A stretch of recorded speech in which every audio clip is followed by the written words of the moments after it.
Hi everybody, welcome back to the Shoemaker Report. Today's workshop number 63. We're going to talk about truth. Where does truth come from and how does it enter into us? Essentially, how do we internalize truth and how do we access truth? Now, if you remember, last class we were talking about the importance of Emunah and Tefillah and the relationship between Emunah and exile. That exile begins in the mind. Remember that exile begins in the mind. And it begins because there's a lack of Emunah in our life. And when we lack Emunah, we either doubt what Hashem says, we don't see the goodness all around us. Many different ways that you can plug into that idea of lacking Emunah. However it is, the fact that there is a deficiency in Emunah leads to exile. So now today, we're going to continue on in this Torah from Rebbe Nachman, which is Torah number Zion, which is number 7 in Likutei Moharan. And we're going to continue to explore this topic of Emunah and lead to the next step. Because the question is, fine, we all have a lack of Emunah. I mean, how many of us can say, I have 100% perfect Emunah? I mean, let's be realistic. So we all are in a sense, in a state of being deficient in Emunah. And therefore, we would want to do something to try to close up that deficiency, to fill the deficiency. So therefore, it would behoove us to know how to do it, right? So this is what we're going to talk about tonight. We're going to talk about how is it that we can fill up the lack in Emunah that we all have and try to limit the deficiency or shrink it down. And eventually, B'ezrat Hashem will eventually have pure 100% total Emunah Shlema, complete and total Emunah. That's where we're going to go to. These are the words of Rabbeinu. He says, this becomes a very fundamental point. We're going to discuss how that happens today. He says it is impossible to come to Emunah except through truth, Emet. Now this becomes very important because, wow, great. See, we talked about this many times before. What is, I believe, one of the most unique and important features of the teachings of Rebbe Nachman is he shows us step by step by step, right, on how to fix a problem. So now we learned last class that the problem is we don't have enough Emunah. Great, okay, so what do I do about it? Well, you gotta have more. But how? Now he's telling us you can repair the lack of Emunah, but you need truth. Okay, so that's the next step. If we can gain truth, if we can increase in truth in our own life, that will correspondingly build our Emunah. That's great, and that's what we're going to talk about today. What does he mean just truth? Truth is a big, big word. So let's unpack it. He continues on and he says the following. As it is brought out in the Zohar, and he has a reference there in the Zohar. You can look it up on your own. It's in Parshat Balak. And this is the idea that's brought down in the Zohar. There's a pasuk in Yeshayahu, in Isaiah, chapter 11, that says the following, referring to Mashiach, that he would have, in a sense, his waist, his hips, and his loins belted or girded with truth and with Emunah. Let's read the pasuk. It says the following: V'haya tzedek ezor motnav, ve'emunah ezor chalatzav. That Mashiach would have tzedek or righteousness or din, justice, that would be a belt around his waist. And Emunah would be a belt around his loins. Loins are slightly lower than the waist. And then, so you should raise a question to yourself. It says, wait a second, the pasuk seems repetitive. It says that his belt is tzedek, which is justice. And then it says that his belt is Emunah. So, which is it? So the Zohar says, Hainu tzedek, Hainu Emunah. Meaning, it's the same thing. It seems like the pasuk is telling me that he's belted with tzedek, belted with Emunah. It looks like the same thing. So this is the question on the pasuk. And the answer is, V'amru sham, they say there, that Chazal brings down, and this is brought down in the Zohar, Emunah it kriyat kad it chabar ba emet. That's Aramaic, and it means that it's called Emunah when it's combined with truth. Now, what's called Emunah when it's combined with truth? Well, first of all, on the very simple level, he's saying that you don't really have Emunah, or it is impossible to have Emunah without truth. That's the simple understanding of what the Zohar is teaching and what Rebbe Nachman brings down. The deeper Kabbalistic side of it, a little bit, we're learning some of these things so we can talk a little bit about them, is what is he talking about? He's talking about the sphera known as Malchut.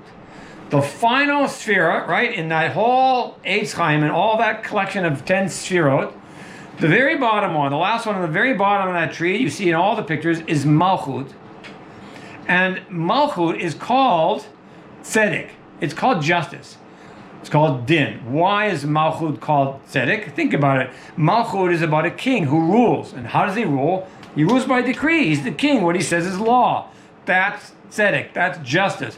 If he says so-and-so deserves to be in prison, then he goes to prison. If he says so-and-so deserves to be executed, he goes out to be executed. If he says so-and-so deserves to be given an amnesty, he's given amnesty, right? That's what it means by tzedek. It's the law of the king. And that's in Malchut. But he says something more important here. He says that, but that sphere of Malchut, which is in all of us, it's not just conceptually as a king, but it's, right? There is an aspect of Malchut in all of us. It's part of our soul. And we've talked about that before as well. But I don't want to get too far afield. But he says that when truth, when Emes comes down and joins with Malchut, now Malchut is not just called Tzedek, Din, justice, boom, boom, boom, boom. No, now it's called what? It's called Emunah. That's what he's teaching us. That's what he's teaching us. So in other words, in order to truly have Emunah, which is now rooted in the sphere of Malchut, you need to combine truth with it. So just for a second now, picture what's truth. Where is truth? You remember where truth is in the sphirot? It's in Tiferet, which is right above Yesod, which is right above Malchut. I probably need to have a board here sometime and draw these things out for us. But eventually you'll begin to picture these things in your mind.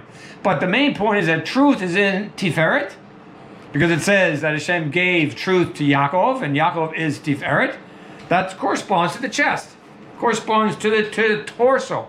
This is where truth is. I mean, Kabbalistically, this is where truth is.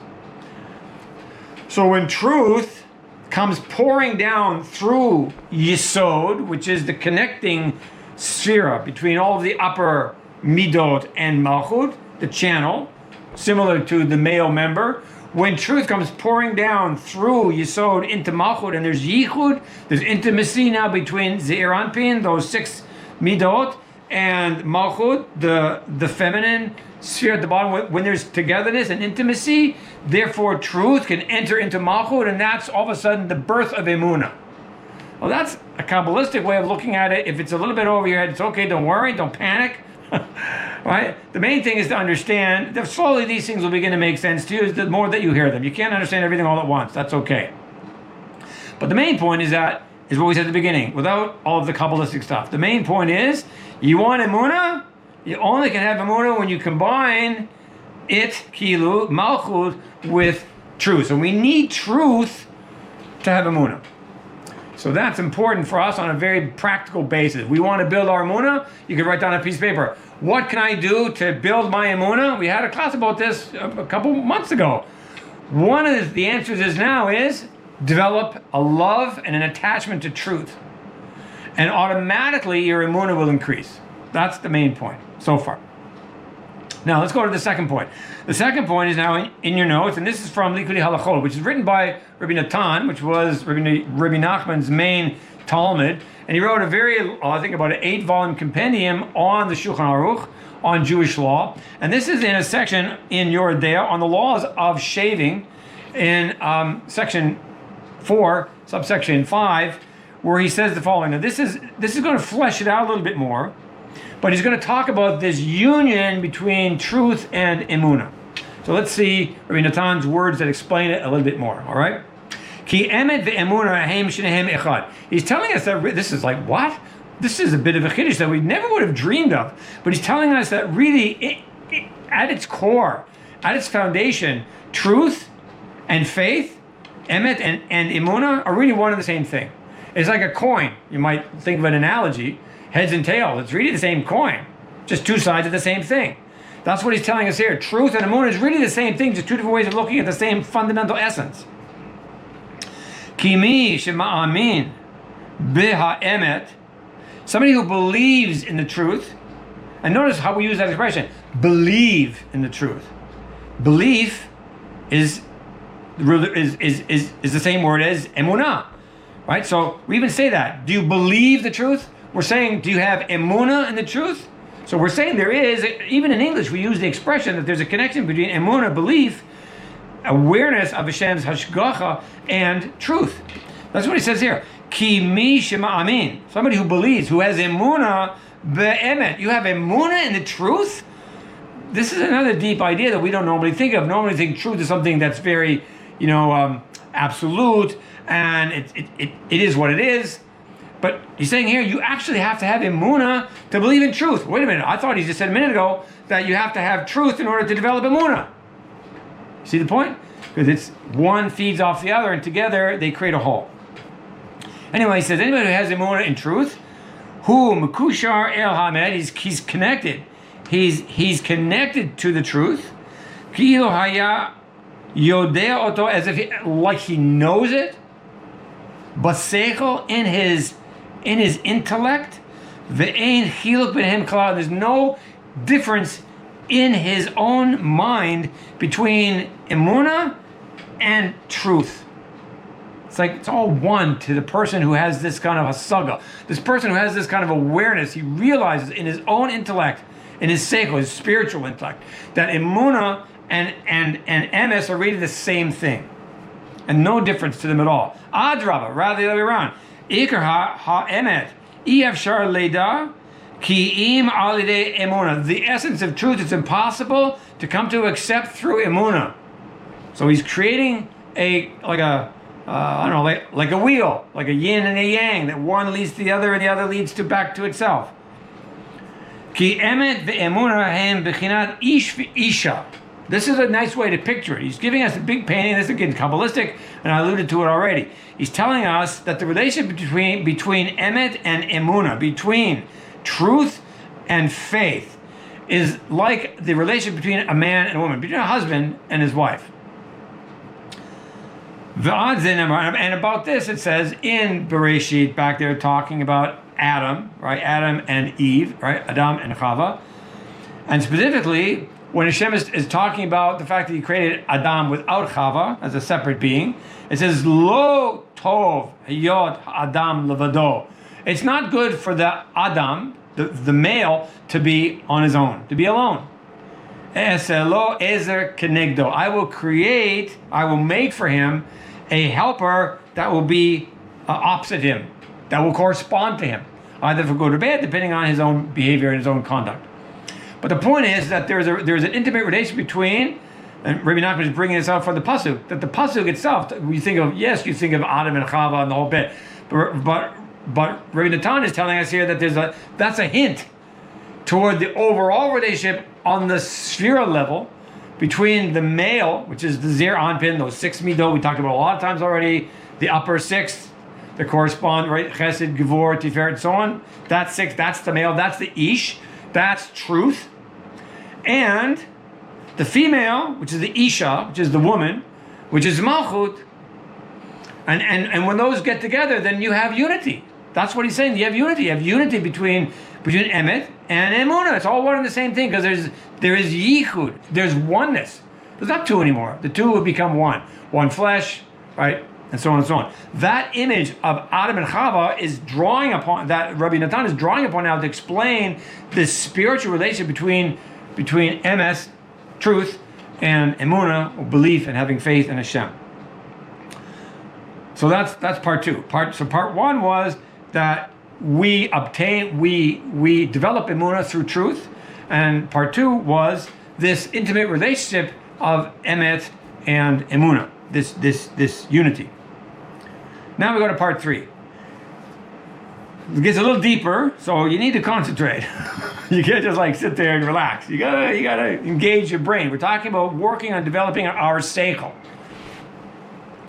So this is something that we're now going to develop, and it has to do with actually do we need to just sit there passively, Or rather, do we have a responsibility to work on developing our intellect, our spiritual intellect, which is called seichel here? We're not talking about schmarts, like being smarter than you are. That's not what we're talking about. We're talking about a spiritual mochin, right? Chokhmah, bina, and dad. We're talking about spiritual brains here. Do we have a responsibility to develop them over our life period? Or we just say, this is what I got, it's not very much. I'm a low life person, and I'm a putter from learning and studying, develop. No, let's see what it says in Likutei Moharan 62. Just a little excerpt from Rebbe Nachman's writings. Again, back to Likutei Moharan, Samek Bey, which is 62. In the second part, he says the following. It's the same topic. Ki Emet, the truth. What is it? Very profound idea he brings down here.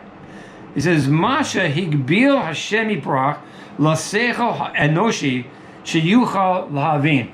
He said, truth is that which Hashem has placed within certain limitations, certain boundaries in the human intellect that a person is able to understand. Every person is able to understand certain things at various levels, depending on whatever level he happens to be at in his own life. And whatever that person has been given at a given point in his life to understand, that's called truth to that person. Now, to somebody else, they may have maybe less capacity compared to another person at a given time. Therefore, his boundary that Hashem has bounded for him is, let's say, less. But he's still responsible. He's still mechuyev to work on developing his seichel to understand it, because Hashem has assigned him a certain portion in truth, and he's given it to him and framed it around his mind, and he's telling the person, you have the ability to understand this, to grasp this. And maybe somebody else who's much more advanced, like a big mukubal, and his seichel is very, very big, or some big tzaddik. And then again, same thing, the same principle is true, that Hashem has bounded for him this massive amount of information or truth, and he says, you can understand that. And still, he has to work on developing his seichel to grasp it. Let's see, that's what he says at the end of the sentence. Hu mitzvah gedola lechaded haseichel. It's a big mitzvah to sharpen his seichel. We have to do this. We just can't be passive. Lahavin adavar al borio, to understand something deeply, like clearly, to really get it. And the best way to really know something deeply is to explain it. And you may say, well, I'm not a teacher. Who am I going to explain it to? Explain it to yourself. Everybody, after you learn a topic, we all have the ability to talk it out to ourselves. And if we can explain it to ourselves, that's a discipline that we need to work on, every one of us. But if we can do that, you can even do that, by the way, in hitbodedut, because Rebbe Nachman says that you should turn your Torah into tefillah. Why does he say that? Why go to Hashem in hitbodedut and talk about the Torah you learned in the earlier in the day or the previous day? Doesn't Hashem already know that Torah? Of course he knows it. The point is so that you would know it. So this is how you sharpen your intellect. You sharpen your intellect to understand by talking it out and explaining it. And eventually, you may have a hard time doing it at first.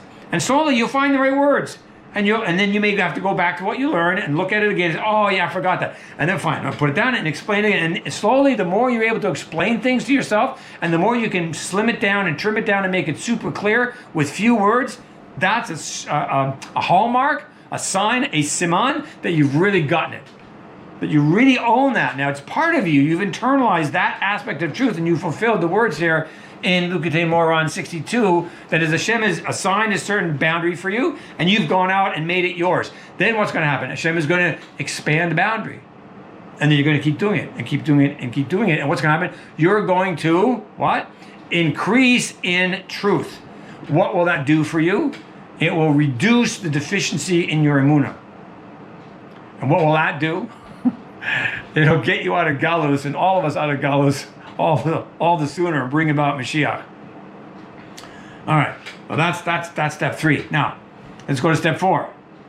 Back to Likutei Moharan Zion. Back to number 7, teaching number 7. Now we entered the third part of that teaching. That second part was just a little bit about how it's important to actually fuse truth with Emunah. Now, Rebbe Nachman is going to discuss something that, again, is like, whoa, if you're not used to this, you're going to say, oh, this is crazy. What does he mean? It's a very fundamental teaching within Breslov teaching. It's so fundamental within Rebbe Nachman's whole hashgacha that it shouldn't surprise us. But those who are not so familiar with it, it seems a little foreign. So we'll have to unpack it. These are his words. Emet, because you can say the next one, okay, great. You told me that I need to have truth. So how do I get truth? How do I get it? Now he's going to tell us. It's impossible. See, that's the thing he does all the time. He just works you back one step at a time, until he arrives at teaching you something that you can actually do. Because somebody can say to you, you know what, I just have faith. Just believe Hashem. And you're like, well, yeah, but how? You have no clue how.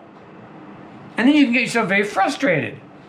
So this is why we need to become, all of us need to become Breslovers. Why? Because in the teachings of Rebbe Nachman, he teaches us the steps we all need to go to, boils it down to something very concrete, very physical, very physical, that if we do that physical thing, it'll initiate a whole chain of events that are spiritual in nature, and they will end in the thing we really want, which is very spiritual, having more MS, more Emunah, more bitachon, right? Bitul of our own will, and these kind of things. Like, wow, that's a big stuff. Okay, so what do we do on the practical level? Here it is here. You can't come to truth except what? You have to get close to the tzaddikim. You have to get near the tzaddikim. You have to draw close to them. Not just like physically speaking, but as their students. Not just get close, but you have to go and walk in their counsels. They'll say things. He calls it here counsel for a very specific reason. He's not saying a limud. He's not saying we have to go in their learning or in their teachings. He's saying we have to go according to their eitzah, to their counsels. So you should be saying to yourself, why? What a strange word to use. We'll get there. Because now that we receive from them their counsels, or their counsel, nechkak bo emet, truth gets engraved in us. Well, that's what we want, right? We want the truth to be engraved in us, because the truth that leads to Emunah, and Emunah gets us out of exile. Okay, so it all backs up all the way to drawing close to the tzaddikim and doing what they say, following in their words. You might notice that many of Rebbe Nachman's books, one of the big famous ones, is called Likutei Yesod, which means selections, pickings, but selections of counsels. In other words, a whole book that he's not calling teachings, he's calling counsels, advice. Maybe is a better translation. Advice. You go to the tzaddikim, you have to know who they are. You go to the tzaddikim and you listen to their counsel. You listen to their advice. And you do what they say. That's going to cause truth to be engraved into my life, right into me? Yes, it will. And notice he says the word nechkak, which means to be engraved. He didn't say written. Because you see, if you write something, you can erase it pretty easily. But if you engrave it, that's what he's saying. It's nechkak. It's engraved right in there, like a chisel out of stone. You can't easily get rid of it. It's engraved in you. That's why he uses the word. He's trying to tell you the strength of the truth that will be placed into you. Now, kamo shekaduv, like it says. How does he know this? Here's his proof. Like it says in Tehillim chapter 51. Now, Tehillim chapter 51, Nun Aleph, is the famous chapter of Tehillim where David HaMelech does tshuva. It's his major tshuva mizmor after the whole fiasco with Bathsheba and sending out Bathsheba's husband Uriah out into the battle and that whole thing. This is that psalm, that chapter of Tehillim where David HaMelech is expressing his regret for what he did. In verse 8, it says the following: Hen emet chafatzta. Now, those words really mean, behold, you Hashem, desire truth. But Rebbe Nachman is going to flip the meaning. He knows what it means on the Peshat. He's going to give you a deeper drush on what it means. He's going to bring out of its depth something new, a novelty in its teachings. He's now going to read it not as if like you, Hashem, desire truth, but rather you, me, and you, all of us, we should be desiring truth. Look what he says. When you and me and all of us, when we really desire truth, the rest of the pasuk says, "Vatuchot usatum chochma todieni." In the tuchot, which we're going to define what that word means in a second, and in the satum, in that which is closed up, sealed up, you will make me to know wisdom. This is a very deep pasuk. Keep going, because he's going to just kind of like just sail through this, and you're going to be left saying, huh? So let's read it first, and then we'll have to unpack it. Ki ha'etzot, because the advice, or these counsels that come from the tzaddikim, shemekabel mehem, that we receive from such people, hu bechinat nisuin v'zivug. They're an aspect of marriage and intimacy, like marital intimacy. Like, what? I mean, if you're thinking here, you should be thinking, how did he get that from that pasuk? Because if you're not thinking that, then you're not thinking. You're sitting there on the couch and relaxing. But if you're engaged and you're really paying attention, you should be thinking, what? The pasuk says, if you desire truth, then in the tuchot and in that thing which is closed up in me and sealed up in me, you will make me to know wisdom. And somehow that proves that receiving counsel and advice from the tzaddikim is like marriage, as like intimacy between husband and wife. How do you get that from the pasuk? So we have to unpack it. So let's unpack it. This is now step 5. The role of the kidneys. This is where it gets deeper Kabbalistic, but I'm going to try to make it as plain as possible so you can hold on to it. There are a lot of statements in Chazal that seem on their surface very strange, and we're going to touch upon one of them here. Many people, in their ignorance, criticize Chazal and say Chazal were stupid people, didn't know what they were talking about, especially when it comes to things like science. No, Adarabah. They knew exactly what they were talking about, but they weren't talking about the things that people think they were talking about. This is the case here, and you'll see it as we unpack it. First of all, we need to know what this word tuchot means. That's in the pasuk. That David Melech uses, that's in the pasuk. Right? He says, Hein emet chafasa, you desire truth, vatuchot, in the tuchot. Now, this word, by the way, only appears here, and I think in one other place in all of Tanakh. So we don't really know what it means. Rashi comes to the rescue and he tells us. He says it means the kidneys, klayot. Oh, great. This is the kidneys. So, what does it mean now? It says that you desire truth in the kidneys. Well, wait a second. That's a pretty bizarre statement. It's a pretty bizarre statement. Let's read on, because now we need to know the other part of what David Melech is talking about when he says, and in that which is sealed up, uvasatum. What is this sealed up, closed up part of his anatomy? Another closed up part, not the kidneys. What is it? Rashi says that is the heart. He says, Ubalev shehu satum. We have a closed up, sealed up heart, right? That's many psukim talk about how our hearts are cold and rocky and stony and closed up. They're not open to receive what it needs to receive. So that's what Rashi tells us is the meaning of the words tuchot, which is kidneys, and satum, which is our sealed up, rocky, stony heart. Now, knowing that, let's go back and read what David Melech said. Hein emet chafatzta.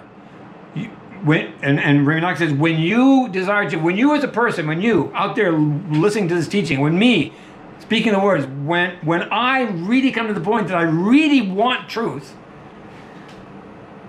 but tuchot, it should be in my kidneys, and it should be in my sealed up part, which is it should be in my heart.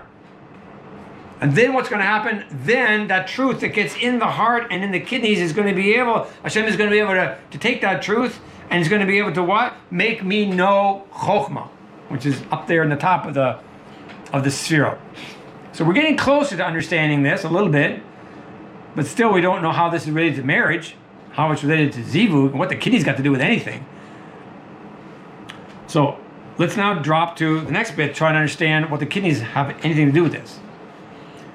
This is the strange statement by Chazal that we read in Masechet Brachos, page 61a, which in part says the following: Tanur Rabbanan was taught by the rabbis in a brisa, Kalayot yoatzot, lev mevin.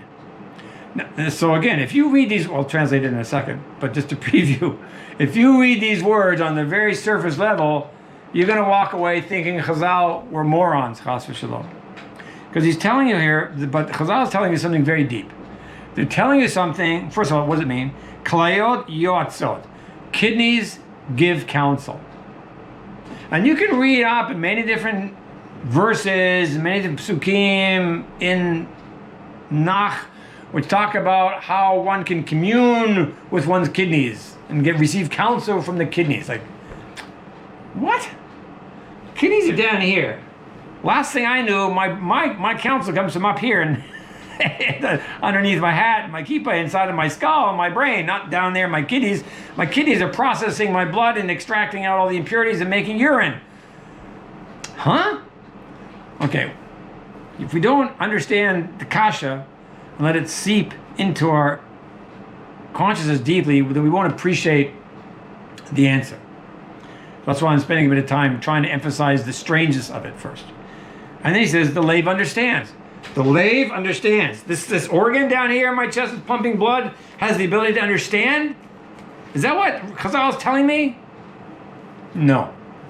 Chazal is not talking to me about physical anatomy. Chazal is talking to me and teaching me about spiritual anatomy. What spiritual anatomy? The sefirot. The composition of our soul. If we don't understand basics, we don't have to be big mekubalim. I'm not a big mekubal. I'm not even a small one. A beauty one. But we all have to know a little bit about it so that we can basically understand some of the things that Chazal teach us. But what are the kidneys in the structure of the sefirot? And what is the lave? Or maybe a better way to put it is, where are the kidneys in the 10 sefirot?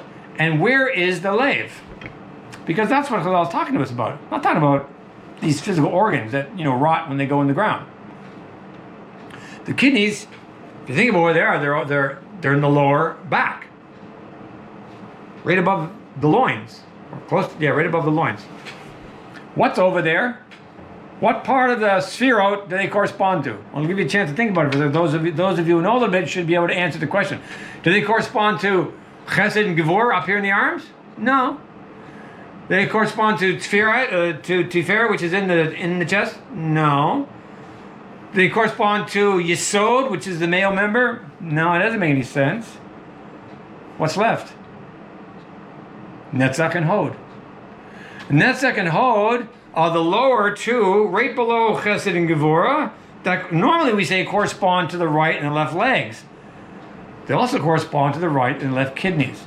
We're not talking about kidneys on the physical level. We're talking about, really, replace the word kidneys with the spheres of Netzach and Hod. And then you know exactly what Chazal is telling us. He's telling us that what? That the kidneys, i.e. the spheres of Netzach and Hod, are the sphere responsible for integrating the chokhmah that comes down to us from the mochin, from the brain, through chesed and gevura, and they're the ones that are going to weigh it out. They're going to now figure out, give us advice. How do we negotiate this knowledge? Because we have, on one hand, the attribute of chesed, which says, give and give and give and give and give. And on the other hand, we have this attribute of gevura, which says, no, hold back, hold back, hold back, hold back. So how do you negotiate that? How do you know whether to give or not to give it, and whom you're dealing with? And that's called advice. We need advice in order to how to live out in real practice. Lamaisa, all this great knowledge and great attributes, the midot that come from our mochin. We need to know what to do. It's not just head knowledge. It comes down to the practical walk in our daily life, and that's what Netzach and Hod do. That's why they're connected to the legs. Here they're connected to the kidneys because the kidneys are in a sense right above the legs. But the point is, what the legs do? They walk. They're helping you walk to know which way to go. I go this way, I go that way. You can see the picture. You should be able to envision what those things are all about by just picturing what's happening. The spheres of Netzach and Hod is what enables you to walk and to go that way or to go that way. That's giving you advice. Which way do you walk? And that's what Rebbe Nachman said a minute ago when we were reading it, that we're supposed to go to the tzaddikim, and what do? V'yelech, look at the words, v'yelech b'derech atzatam, to walk. V'yelech, to walk, that engages Netzach and Hod, to walk in the way of their advice. That's exactly what those words mean. To engage the sphere of Netzach and Hod. That's the kidneys that are responsible for advising us. And then he says the heart understands. What's the heart? The heart is here, it's in the chest. What's the sphere that is the entire torso? That's the whole chest. It's Tiferet, right? It's Tiferet. Tiferet is that which combines and integrates these two opposites, Chesed and Gevurah, and makes what? Harmony out of them. Another way you can understand it is beauty, integration. And that is called the heart.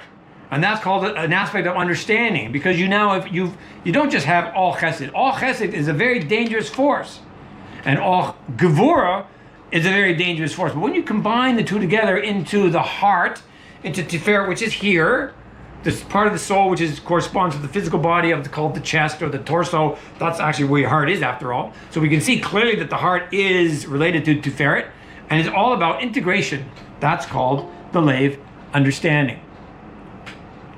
All right, we're beginning to unpack a little bit about this. We now at least know the role of the kidneys, and we know a little bit about now what David HaMelech was meaning when he says, if you want to know truth, if you really desire truth in the kidneys, in the spheres of Netzach and Hod, and in your closed up, sealed heart, to open it up and receive the chokhmah that comes down from Hashem, now we're beginning to see what's being discussed here.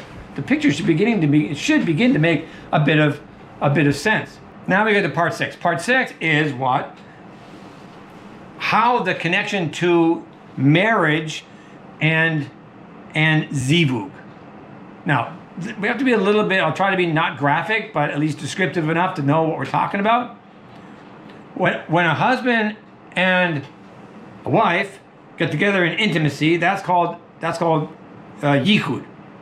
Right? That's an aspect of zivug, of pairing off. That's Adam and Chava. That's the male and the female, the ish and the isha. They get together. Now, so that's an aspect of marriage, physically speaking. And what happens at that moment of yichud, of intimacy, at climax, the male sends forth his seed, his Zera, through the physical member, which corresponds to the sphere of yesod, and it enters into the female, who is like the sphere of malchut. So yichud is basically a combination. It's when there's connection. We talked about this before. That yichud is about connection. The sphere of yesod is the sphere of connection. It's what connects the male to the female. Not just connection. There has to be flow. There has to be a transmission of information, which is called Zera. It's not really Zera, like physical Zera. It's not sperm, if I could use the word, not gross out people. It's not that. It's information. It's advice. It's counsel. It's Torah. So let's now read what it says in Likutei Halachot, back to Rebbe Nachman. This time in Orach Chaim, the laws of Pesach, and this is in law number 7, subsection number 4, where he writes the following. Aval mivar b'haTorah hanal. And he's talking about our Torah right here. He's talking about Torah number 7 that we've been learning. He's saying it's been clarified and made plain and obvious in this Torah that we've been learning. She'iyafshar lizkot le'emet. It's impossible to merit truth. Ki imalidei shemakabalim kol ha'etzod mitzadiki hador. Unless you're willing to receive all of the counsel, all of the advice that all of the tzaddikim in your generation are offering. I was like, wow. It's like, come on. Okay, that's what he says. Just tell him what he says. Turning over the page. Ki etzod shelahem heim bechinat kula zera emet. Now he's beginning to take us to the next level. The zera, the seed. He's saying their counsel that the tzaddikim are able to give us is like seed. It's like what it comes out of the male member at the moment of yichud with his wife. That emission that's the physical. The spiritual thing behind it, which is what we're talking about here, is that is the counsel of the tzaddikim. And it enters into who? Malchut. Who's that? Us. All of a sudden now we became Malchut, the receiver. What do we receive? The Eitzah, the counsel, the advice of the tzaddikim in our generation, who's able to transmit all of this that comes from them, as long as we're willing to receive it. Let's go on. Ki klayot yoatzot, because the kidneys, again, what? The sphere of Netzach and Hod, yoatzot, they're the ones that give advice. Advice, that's coming from the tzaddik. V'haklayot hem kelei ha'holada. Again, a strange statement. He's saying the kidneys are the vessels or the organs of gestation or reproduction. No, they're not. Again, we're not talking about physicality. We're talking about spirituality. And he's telling us now that it's the kidneys where you really begin to work out advice on a practical level.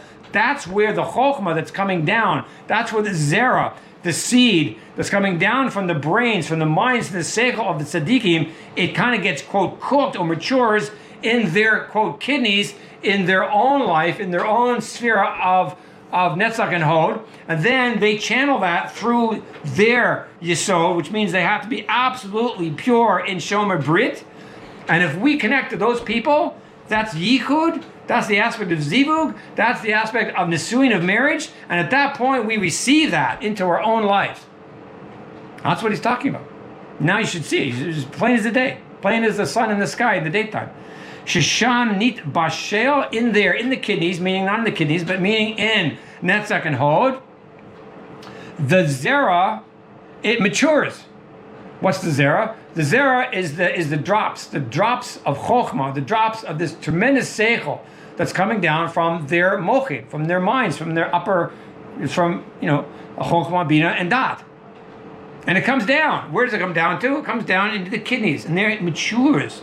What does it mean that seed matures? It's not physical. Again, keep the physicality out of the story. You'll turn into a heretic that way. We're talking about, we're talking here about spirituality. That the seed that comes, which is the advice, comes down from the spiritual brains of the tzaddikim, and it, quote, matures in their kidneys, i.e. in their spheres of Netzach and Hod, and it says cooks, but nit bashel, it means that it matures.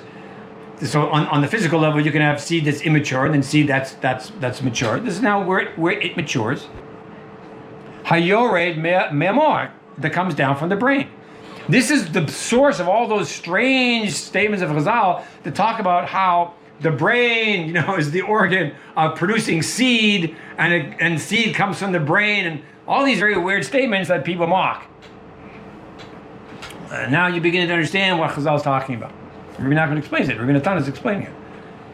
And if you don't understand it, it's because my pathetic ability to explain it.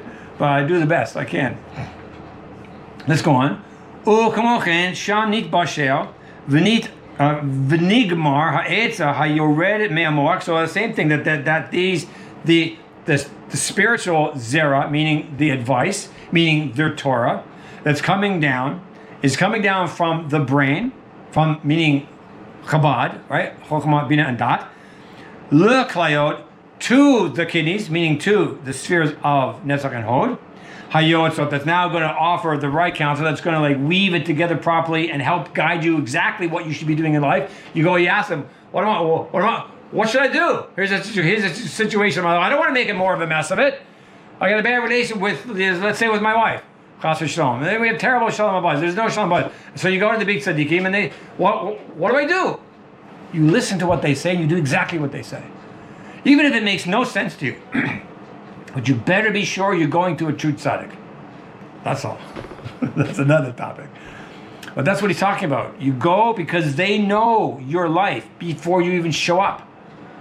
And they're telling you exactly what they're giving you advice. You want to solve the problems in your life, you want to fix things, this is what you need to do. And you follow their advice.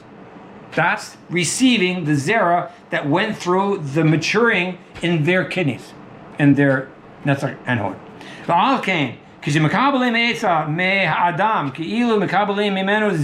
So therefore, when you receive counsel from somebody, it's like you're receiving their seed, their Zera. That's an aspect of being married. That's now the entire unpacking of those cryptic little words in Likutei Moharan when Rebbe Nachman quoted that pasuk from Tehillim 51 and said, you see, that's like marriage and zivug. You go, huh? We've unpacked it. Now, the last bit, we just finished up here, is now step number 7, which is we have to be very careful that we don't receive seed, Zera, counsel, advice from people who oppose the tzaddikim. Let's see what he says. Again, continuing on in Rebbe Natan's words here in Likutei Halachot. V'akol lefi mashu hadam. And everything depends on that person you're receiving the counsel from. Ki kishemekabelim yesod me'atzadik hu b'chinat nisuim bikdusha. When you receive advice from the tzaddik, then it's an aspect of holy marriage. And that's when you are zocha to truth, which is what we started trying to answer the question. Ki yesod haTzaddik, the advice and the counsels that come from the tzaddik, hem b'chinat kula zera emet. The whole thing is true emet. It's like seed. It's zera that is truth. And that's why you have to connect to them, and that's where truth comes from. That's where truth comes from in my life. It's where truth comes from in your life if you're willing to do it. And without it, you can have all the Torah in your head. You may not have any truth. Or lehefech lehefech, and the other way around on the other way. What does that mean? Kishemekabelim yesod me'harashayim hamit nagdim hacholakim alati. When you chas v'shalom would receive advice from people who oppose the true tzaddik, but you go to those people, you shouldn't, but you do, because you're confused and you think they're the tzaddikim, and those false tzaddikim tell you that the true tzaddik is not the true tzaddik, and everything is upside down. But you go to them and you don't know any better. Hu b'chinat nisuim de kelipah. That's a type of marriage on the side of the sitra achra. So there's two kinds of marriage. And this is what we'll unpack B'ezrat Hashem next time.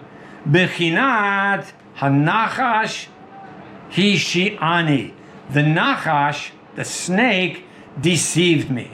That's Chava telling Hashem why she ate from the fruit that she was told not to eat from.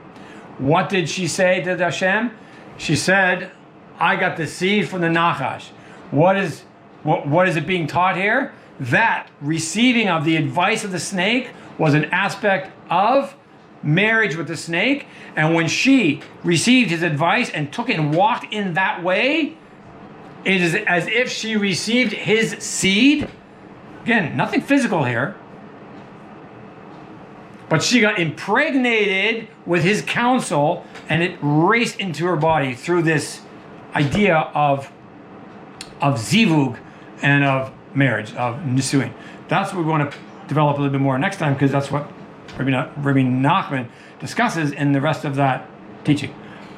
So, in summary, got a few minutes to summarize, is what we'll call the spiritual circuitry. Where does truth begin? And how does it end up in us? Well, it begins as insight of Torah in the mochin of the tzaddik, or the tzaddikim. That means it starts off in chokhmah, bina, and dat. And then it receives its balance in the heart, which we talked about already, that the heart understands. It balances, comes down through chesed and gevurah and tiferet, and now there's balance and harmony going on. And then it becomes applicable in every individual person's life through the tzaddik's wisdom of you and of the situation. That's what he calls ripening or maturing that seed in the spheres of netzach and hod. That's the counsels of the kidneys. And then it passes through the channel of yesod of the tzaddik, which is another reason why a true tzaddik is somebody who is so pure on his shomer brit and shomer einayim. If you come across somebody who's not, you should immediately know right away he's not a tzaddik. Maybe a great Talmid Chacham, but he's not a tzaddik. And then that's being channeled now down through yesod, which is right. That is the covenant of marriage. That is zivug. And then finally, if we are willing to humble ourselves and go to such people and ask them for their advice and then do what they say, that's the act of us going, in a sense, to the husband and joining in with the tzaddik and receiving his counsel. And that's the impregnation of the tzaddik's counsel in our life, which is now coming into malchut, but it's the feminine, which is really us. That now is in us. That's the receiver, and now it has to mature, because now, just like in a physical woman, the seed went into her womb, fertilized an egg, and now there's gestation. There's 9 months. Now things have to happen. It's not just poof, instantaneous. And such is the case with us. But we don't want to get too far afield. But that's the picture that I understand that Rebbe Nachman and Rebbe Natan are explaining and fleshing out as to how we can actually achieve truth in our own life. And when we're willing to do that, that requires humility, by the way. When we're willing to do that, we can receive real truth. And then once we receive real truth, our Emunah will become repaired. And once we arrive at the point that we have total, whole, complete Emunah, then this experience known as Galut will end.